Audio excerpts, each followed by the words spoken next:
సాంఖ్యయోగం. భగవానుడు ఇంద్రియ నిగ్రహం యొక్క ఆవశ్యకతను తెలియజేస్తున్నాడు.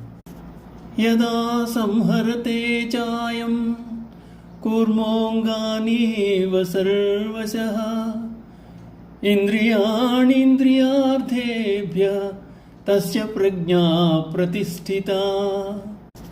ఇంద్రియ నిగ్రహం అత్యంత ఆవశ్యకమని, దానికి చక్కని ఉపమానముగా తాబేలు తన అన్ని అంగములను చిన్న అలజడికి కూడా లోనికి మరల్చున్నట్లు పురుషుడు ఇంద్రియములను విషయాదుల నుండి నిగ్రహించవలని చెప్పబడుతోంది.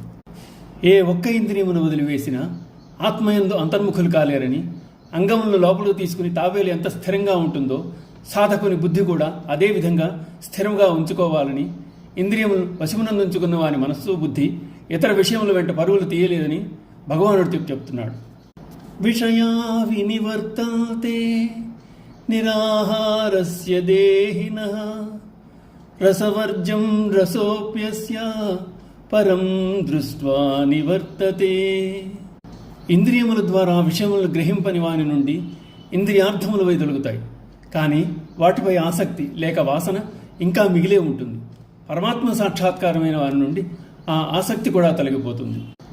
వాసనాక్షయము చే తత్వజ్ఞానము, తత్వజ్ఞానము చే వాసనాక్షయము సిద్ధిస్తాయని చెప్తారు. అందుచేత వాసనాక్షయమును తత్వజ్ఞానమును రెండింటినీ ఏకకాలమును అభ్యసించాలని శాస్త్రములలో వ్యక్తం కాబడిన అభిప్రాయం. అందులో భాగంగా ఆత్మసత్యం జగన్మిథ్య అని దాన్ని అనుభూతమరుచుకోవాలి. క్రమంగా ఇంద్రియార్థములైన ఆసక్తి సన్నగిలి వాసన దానంతటా అదే నశించిపోతుంది.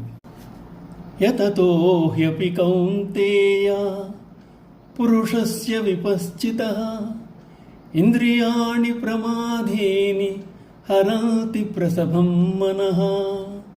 అర్జున, ఇంద్రియములు మిక్కిలి శక్తివంతమైనవి.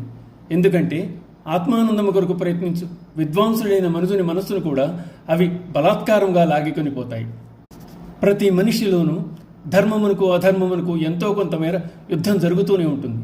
అయినా ఇంద్రియములు బలమైనవి కావున అవి ఎటువంటి వాన్నైనా తమ వైపు లాగుటకు ఆకర్షించుటకు ప్రయత్నిస్తూ ఉంటాయి. అవి అతన్ని స్థిరంగా ఉండనివని ఈ శ్లోకం చెబుతోంది.